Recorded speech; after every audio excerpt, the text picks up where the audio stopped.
start, and I'm quite certain that more people will start joining.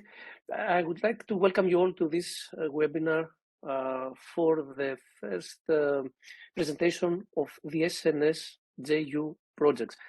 I have to say I'm quite thrilled on being in this webinar today. For those of you that do not know me, my name is Alex Kaloxilos. I'm the Executive Director of the CG Industry Association, and I will be the moderator for today's session.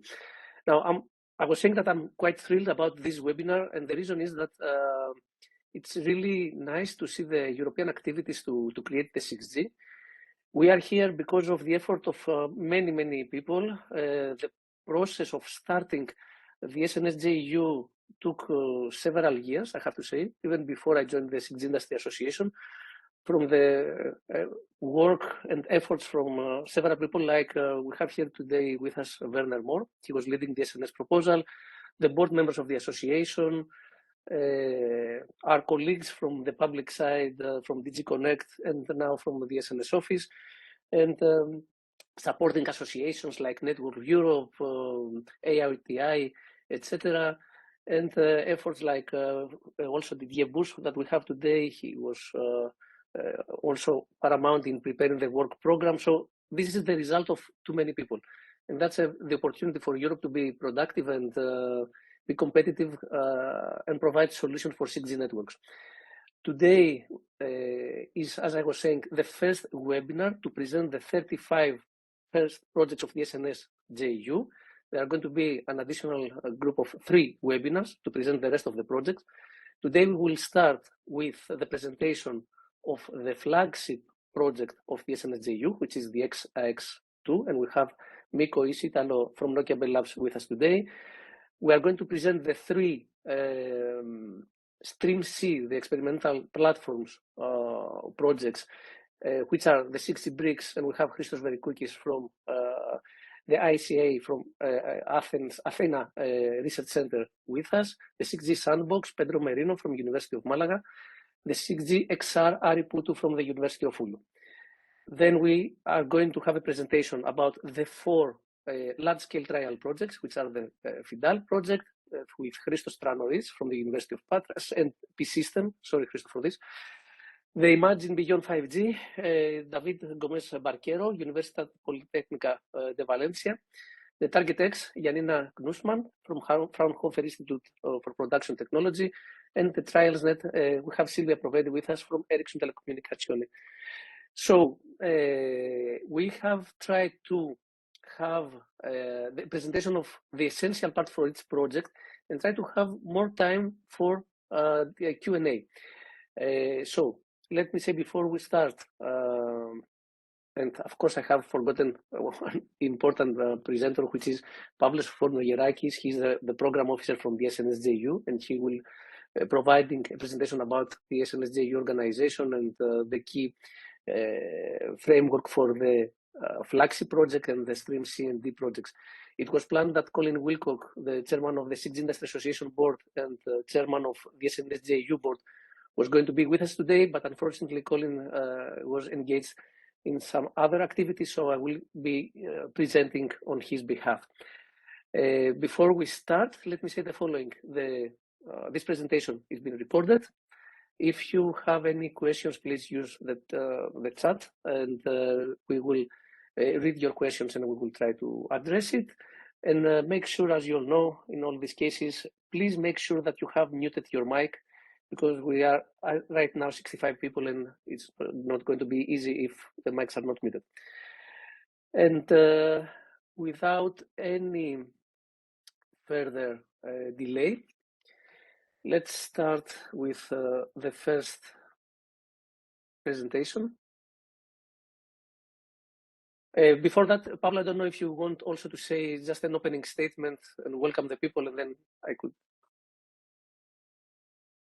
Of course. From my side, I would also like to welcome everyone to this first part of the SNS Call 1 project presentations. I'm also thrilled, as you said, Alex. I'm also very happy to kick off the activities of the projects and in the first call. and present all these really valuable projects to the community. But I'm sure that we will create a very strong impact towards our policy objectives and 6G deployment, all targets about full 6G deployment in Europe by 2030. So I will anyway speak later about all these highlights of the topic. So of course, feel free to start with your presentation. Thank you. Okay, thank you very much, Pablo. So let's try to see where we are. I mean, there is some continuation on the process in Europe to produce solutions for the telecommunication sector and the smart services. During the past decade, we have most of us worked together even in the context of the 5G PPP partnership, where we had, 3 phases. We started with doing research about the 5G core activities, about the architecture and the key enablers. Then we went to the second phase about the system development for vertical industries, and the third phase, which is still up and running with a significant number of projects, which is about the large-scale trials and innovation infrastructure. Overall, the program was quite impactful. Overall, we had 95 projects, more than 700 stakeholders participating in the project, so a very good mobilization for the European forces towards 5G solutions and beyond 5G solutions. We had a significant number of contributions to standardization activities. It's not only the number, the 1,000 contributions, but several of these have been referenced quite a lot in the SDOs. Up to now, we have something like 3,000 scientific publications in journals, conference, books, etc. Over 40 white papers that are available through the website, several hundred innovations that are captured in the innovation radar, and of course, a number of solutions that have been designed, implemented, evaluated, and validated. I was saying that there is some continuity because indeed, I think that Europe has performed quite nicely for the 5G networks. And now it's the time to start working for the 6G network. So as 5GPP is ending, there were some bridging activities, including the HexaX flagship project, including 9 additional beyond 5G and 6G exploratory projects, the so-called ICT 52 call, overall 65 million euros. And then together the public and the private side established the SNS JU to create the European 6G vision and again design, implement, and validate 6G solutions. Officially, it started by the end of 2021, where the tasks were set by the Council regulation. The commitment is a significant budget, which is 900 million euros between 2021 and 2027. And this budget is going to be matched at least with the same resources from the private side. We are targeting to have even more resources. In the preparation, as I was saying before, several people have been very active and work really hard to make this happen. And also there is a very close involvement with the member states that they offer strategic guidance. For those that do not know, I think there shouldn't be that many people, but there is a dedicated SNS JU office. And you see here also the link to the site that we have. This is a key point where you can find all the information about the SNS JU. So things have already started. Now, that's a slide that most of you may have seen it before. I will be very brief on this. The activities that we are doing for the SNS JU, it's not simply to build just a better network. Since the preparation and the proposal, there have been specific targets on how to improve the societal aspects.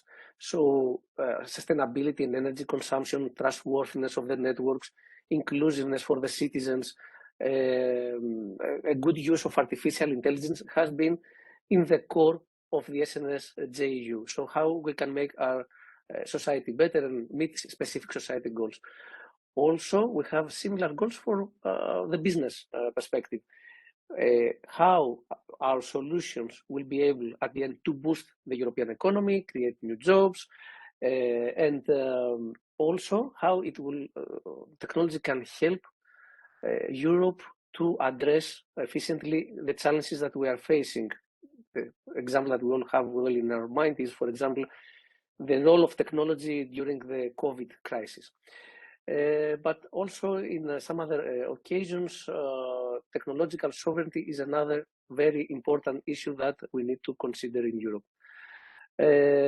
Also from the SNS results, we would like to see some policies that have to be respected, especially safeguarding the EU values like security and privacy and technological sovereignty. And our work is targeting to address all these different points. So the drivers are related to the technological excellence for the European Union and be able to be competitive at the global level, while safeguarding also our values in Europe. The expected results include the technological leadership, solutions with a significant impact at global level, meeting the KPIs, developing the smart services, and doing so using a number of enablers, like including flexible architecture, the new 6G radio part, how cloudification, softwareization of the networks are going to play a new role, how to support natively AI and machine learning in the new networks, and how to provide holistic cybersecurity. That's the governance of the SNS. I wish this was a simpler slide, but the SNS is an inclusive framework. Saying so, let me say the following. In the overall structure, we have the Network Europe ETP platform. Our colleagues from the Network Europe, they are providing their own SRIA, which is then further processed and analyzed by the 6G Industry Association, and the SNS SRIA is being produced. The SNS SRIA is communicated to the SNSJU office I was mentioning before.